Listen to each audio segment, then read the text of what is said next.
जजेस ने अपने कोड ऑफ कॉन्डक्ट की खिलाफ वर्जी की, उन्हें छोड़ना पड़ा। तो इखलाकी असूल जो हैं उन पर सबको चलना ही मुआशरा उनसे आगे चलता है। लेकिन सुहेल साहब, यहाँ जो मॉरल हाई ग्राउंड है ना, आप वादे करते हैं, उसके बाद वादे पूरे नहीं करते, तोहफे में आपको नई वजारत मिल जाती है अच्छी और बेहतर। यहाँ पे मॉरल हाई ग्राउंड पाकिस्तान में नहीं लोग मानते हैं इस बात को। मारिया जी, बात यह है कि नहीं मानते। यहाँ तो बहुत सारी चीजें पहले नहीं मानी जाती थी। एक वक्त ये भी था कि लोग कहते थे स्कूलों में जाना, कॉलेजों में जाना भी गलत है। बहुत सारे लोग ये कहते थे अंग्रेजी पढ़ना भी गलत है। बहुत सारे लोग कहते थे जमहूरियत चल ही नहीं सकती। बहुत सारी बातें ऐसी रही हैं कि जो जरूरी नहीं ठीक है। मैं जो इखलाकी असूलों की और एहतसाब की और अपने ऊपर जो चीजों को लागू करने की बात है, मैं उसकी मिसाल देता हूँ। मसलन हम बतौर साफी बहुत से स्कैंडल हम लोग छापते हैं, लोगों पर इल्जाम भी लगते हैं एक बहसियत मजबूरी, लेकिन हमें ये एहसास नहीं होता कि उस पर क्या गुजर रही है जिस पर इल्जाम लग रहा है। लेकिन अगर कोई छोटी सी खबर, कोई छोटा सा इल्जाम, कोई छोटी सी बात हमारे अपने ऊपर आ जाए तो फिर वो रात काटना, नींद हराम हो जाती है, मुश्किल हो जाता है।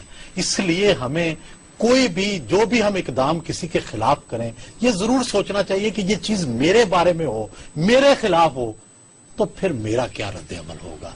यही इखलाकी असूल है, इसी से सोसाइटी बेहतर होगी। सिर्फ दूसरों को बुरा भला कहने से, दूसरों पर इखलाकियात का इतलाक करने से, दूसरों पर कानून का इतलाक करने से, दूसरों पर अपने जो नजरियात हैं उनका इतलाक करने से कभी सोसाइटी जो है वो ठीक नहीं होती। असल इम्तिहान उस दिन आता है जिस दिन आपके अपने गले में वो तौक पड़ता है। अच्छा, नहीं, आपकी बातों से हम ये अखज़ करें कि जो इसमें आप उम्मीद का भी पहलू ये देखेंगे और लोगों को यही कहेंगे कि सही समत में जा रहे मामला, बेहतरी का इम्कान है, ये आप कहेंगे लोगों को इसमें? नहीं मारिया जी, देखो मायूसी तो कुफर है।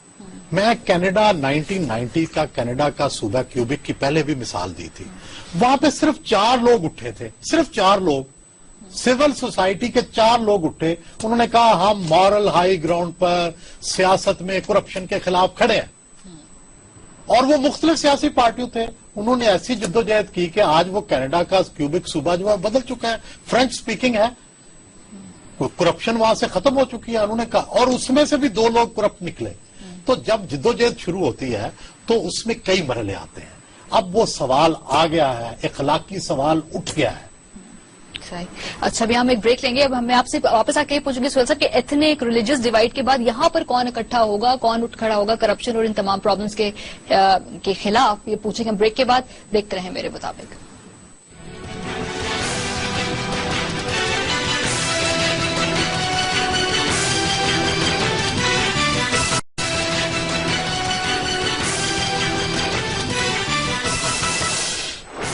Welcome back. और ब्रेक पर जाने से पहले सुहेल साहब, आपने क्यूबेक की एग्जांपल दी, 4 लोग इकट्ठे हुए करप्शन के खिलाफ और उन्होंने सूबे की तकदीर बदल दी।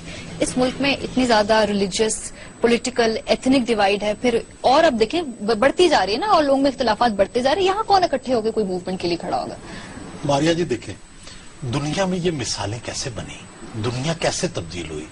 जब आप खुद कुर्बानी देते हैं, जब सियासतदान कुर्बानी देंगे, जब अदलिया कुर्बानी देगी, जब इंतजामिया कुर्बानी देगी, जब सहाफत कुर्बानी देगी, और कुर्बानी के बारे में कंसेंसस डेवलप होता है, सिविल सोसाइटी इकट्ठी होती जाती है कि भाई इस मामले में कुर्बानी चाहिए।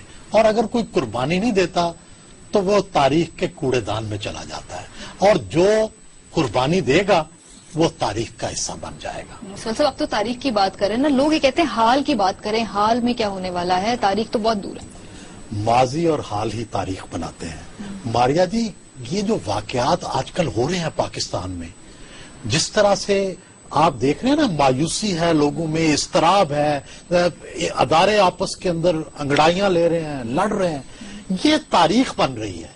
इसी से तारीख बनती है। इसी बुनियादी बात क्या है कि शऊर में इजाफा ऐसा हो चुका है कि लोग किसी भी इखलाकी खिलाफ वर्जी पर, कानूनी खिलाफ वर्जी पर, आईनी खिलाफ वर्जी पर बर्दाश्त करने को तैयार नहीं है।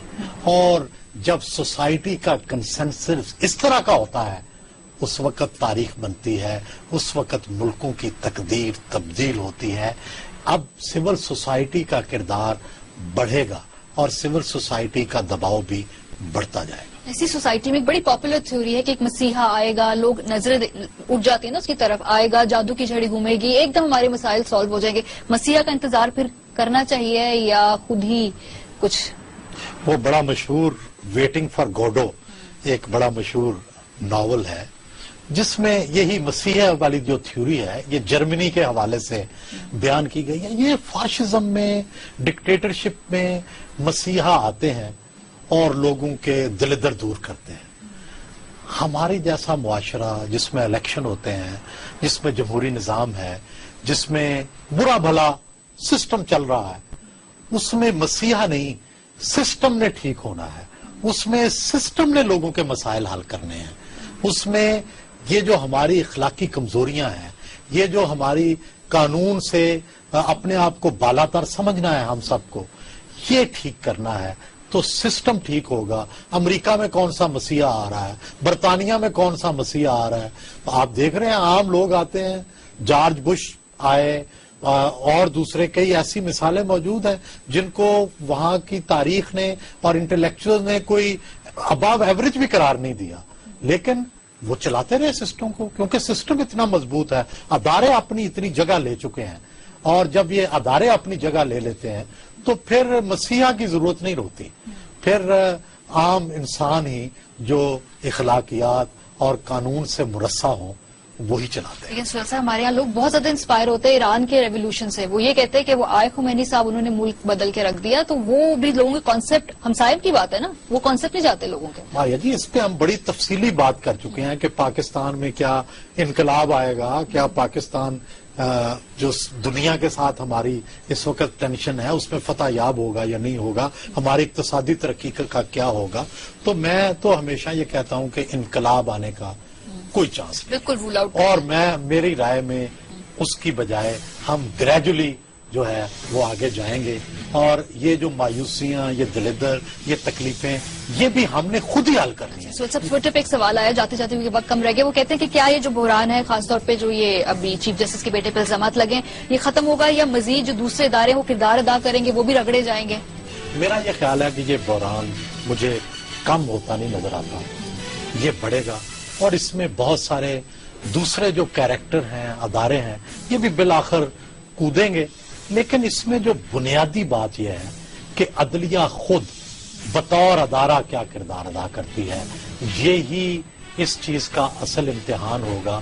اور اس امتحان سے چیف جسٹس بھی سرخرو ہو کر تبھی گزریں گے, اور انشاءاللہ گزریں گے, کہ عدلیہ بطور ادارہ اس میں ایک ایسی مثال قائم کرے جو باقی کسی ادارے نے قائم نہیں. یعنی کہ the plot will thicken, ہم کہہ سکتے ہیں. میں یہ کہتا ہوں کہ ان کو ایسا کام کرنا چاہیے کہ جس سے ان کی طرف کوئی انگلی نہ اٹھے اور وہ شفاف تحقیقات. چلیں ٹھیک ہے, اور اسی پوائنٹ پہ پروگرام کا وقت بھی ختم ہوتا ہے. لکھنا نہ بھولیے گا MM@geo.tv پر. اپنا خیال رکھیں, خدا حافظ.